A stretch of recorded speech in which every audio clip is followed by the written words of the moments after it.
தூங்கிட்டு இருக்கப்பா விடுக்கிறது நாளைக்கு சரியா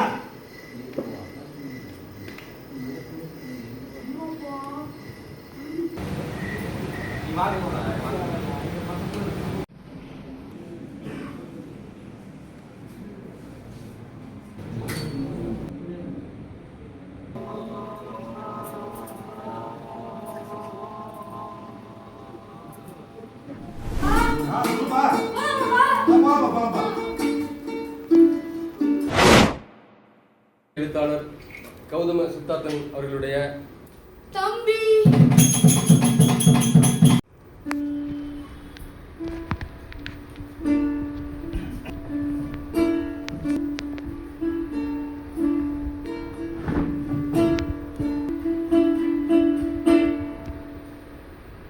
நேற்றுக்கே ஸ்கூல் மிஸ் என்ன பாடம் நடத்துறாங்கன்னு கேட்டேன். தெரியலப்பா, நான் ஸ்கூல் போய் ஒரு வாரம் ஆகுது.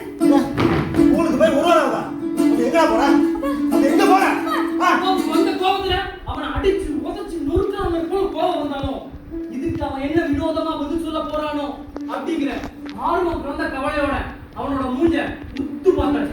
ஏண்டா உனக்கு அவ்வளவு திமிரா போச்சா? ஸ்கூல் பிடிக்காம போச்சு. ஒழுங்கா ஸ்கூல் போறட்டி சூடு பண்ற போல உள்ள.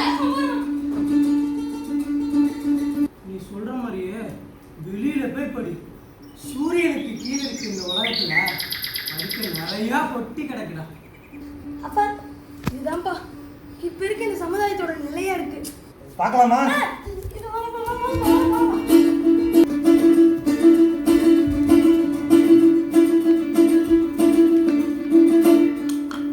வரேன்.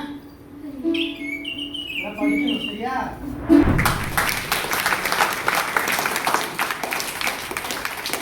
இன்றைய சூழல்ல நம்ம படிப்பை வெறும் பாடத்தை படிப்பாக ஒரு மனப்பாடம் பண்ணக்கூடிய ஒரு நிகழ்வாக தான் நம்ம பார்க்குறோம். ஆனால் அதை தாண்டி வேற ஒன்று இருக்கு. அதை ரொம்ப அருமையா பற்றி சொன்னாங்க. இன்னொன்று இங்கே நடிச்ச ஒவ்வொருத்தரும் ரொம்ப அருமையா நடிச்சாங்க. குழந்தை இல்லைன்னும் போது அந்த பையனுடைய மனநிலை, அவங்க அப்பாவோட மனநிலை, அவங்க அம்மாவோட மனநிலை, இப்போ அதுவும் பையனை சமாளிக்கிறதுக்காக அந்த தகப்பன் அவருடைய மனசு பேசிக்கிறதுக்காக ஒரு விஷயம் சொல்றாரு. அது இது பண்ணும்போது அவன் அதை அப்படியே நம்பிடுறான்.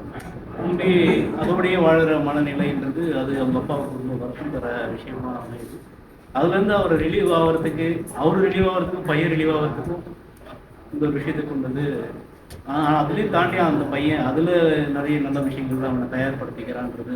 அதே நேரத்தில் சமுதாயத்தில் ஒரு விஷயத்தை கொண்டு வர, அதாவது நடைமுறைக்கும் கல்விக்கும் இருக்கிற மாற்றத்தை இதில் அழுத்தமாக சொல்லுவாங்க. அந்த குடும்பத்தோடைய ஒன்றிக்க வச்சுங்க, அந்த குழந்தைகளுடைய அந்த குடும்பத்தோடைய அதாவது இதை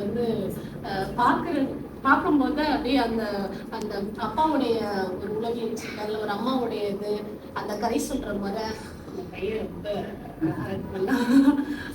ரொம்ப முழுக்க ஏன்னா இது ஒரு கதையாக நம்ம படிக்கும்போது உருவாங்கிறதுக்கும் அதை ஆல்மோஸ்ட் அந்த காட்சிகளை எல்லாத்தையும் எங்கள் எண்ணெய் ஓட்டத்தில் விரிவு வச்சுக்கிங்க. அது இருக்கிற இந்த ப்ராப்பர்ட்டிஸ்லாம் மட்டும் வச்சுக்கணும். ரொம்ப ரொம்ப பெரிய விஷயம்.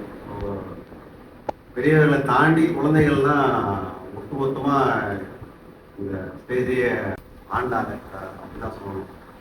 அதுவும் தம்பியெல்லாம் எப்படி இந்த அளவுக்கு ஒன்றானு தெரியல.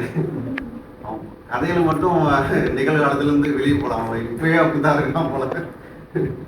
எப்படி இந்த அளவுக்கு அவருக்கு எப்படி அதெல்லாம் உள்வாங்க வச்சாங்க. அவர் பேசுகிற விஷயம்லாம் ரொம்ப ரொம்ப பெரிய விஷயம்.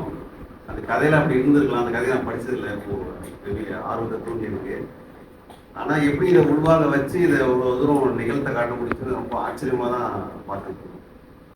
என் பையன் இனியன் எந்த படங்கள் எதுக்கு போனாலுமே டைவர்ட் ஆகிடுவான், சிதறாமல் பார்த்துட்டு இருந்தான். அப்படின்னா எவ்வளோ தூரம் கனெக்ட் ஆகிருக்கு அப்படின்றது தான் யோசிச்சுட்டு